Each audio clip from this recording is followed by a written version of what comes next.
Jadi antivirus, firewall itu proteksi awal itu.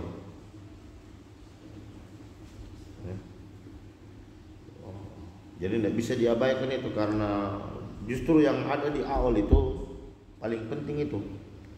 Jadi security itu kita harus bikin lapisan pertahanan yang banyak,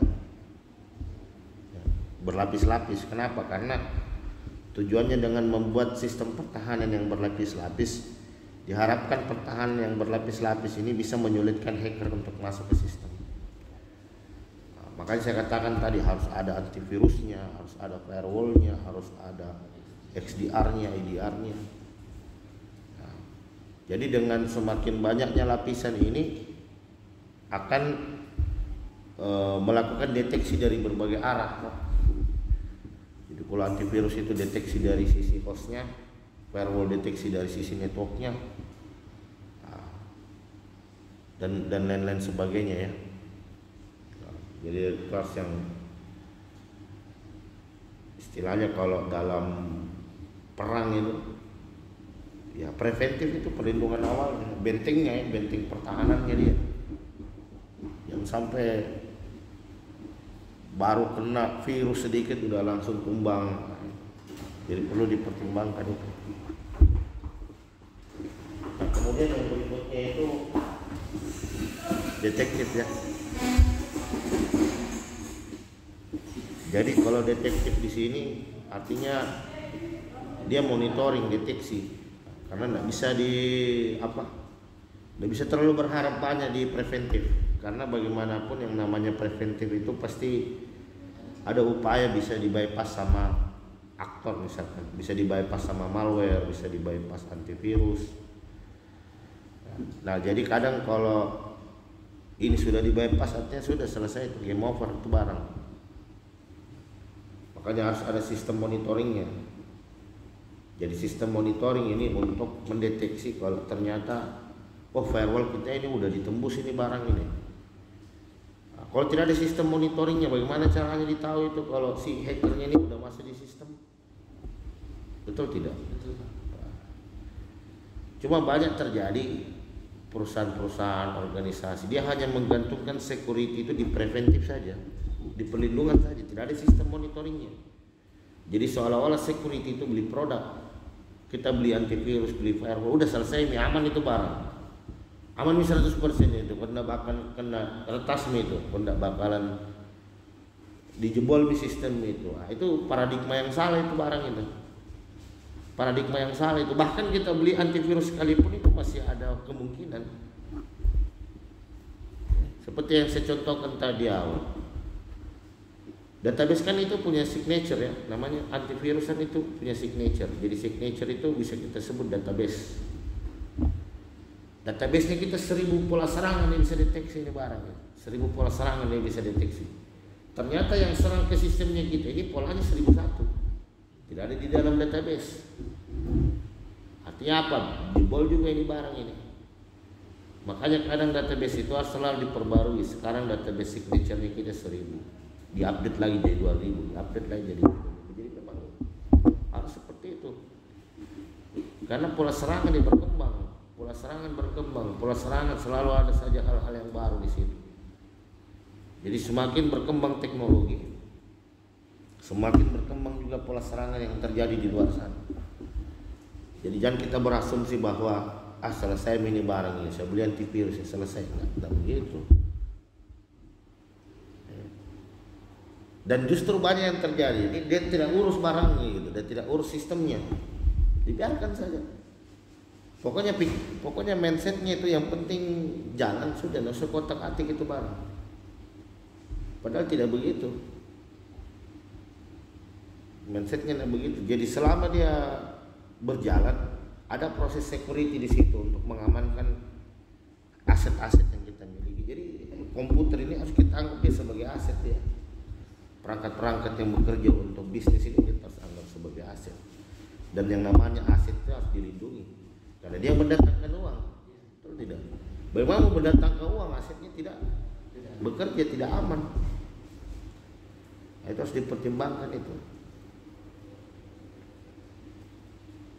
Jadi preventif itu pertahanan awal. Setelah preventif ada detektif. Detektif untuk jaga-jaga kalau ternyata apa yang ada di depan ini bisa dibobol, bisa lolos di barang. Nah, disitulah fungsi preventif di situ. Makanya detektif. Makanya di detektif itu ada kita kenal dengan istilah SIEM. SDM.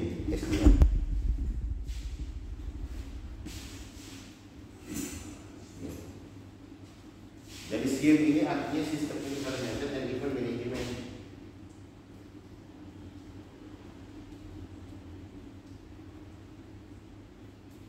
And Event Management.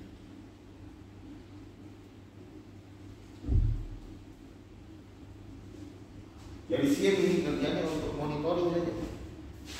Dia pantau saja itu traffic yang keluar masuk. Tapi beda dengan firewall.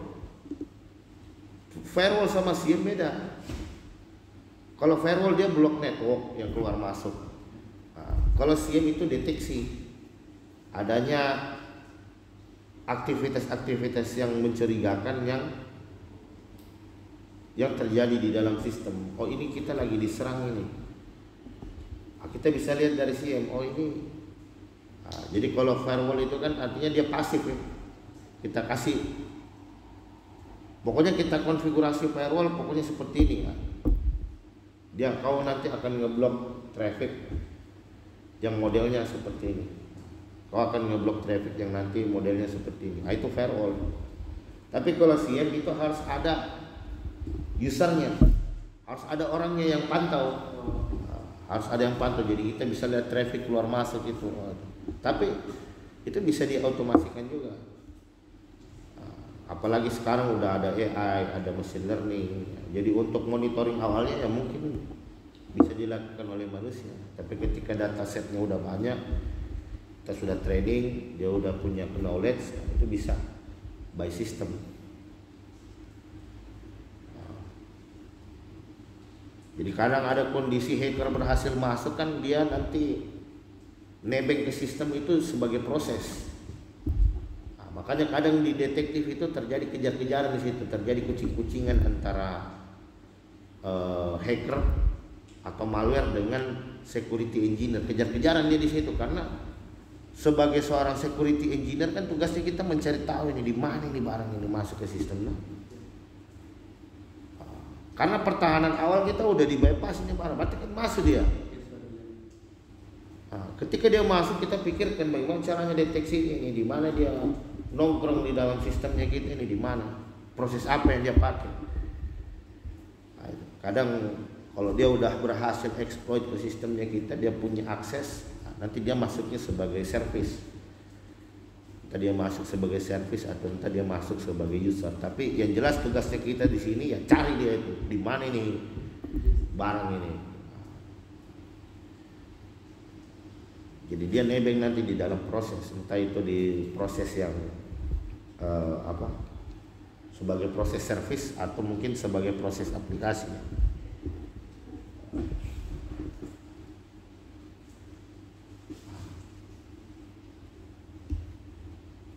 Terus kalau ternyata kita sudah temukan adanya attacker, oh ini kita sudah dapat dia, kita sudah istilahnya kita udah bisa identifikasi nih proses yang dipakai hacker masuk ke sistem. Nah, jadi yang kita lakukan sini kita matikan prosesnya, kita kill dia, kita kick dia keluar dari sistem. Nah, jadi tendang supaya dia jangan masuk ke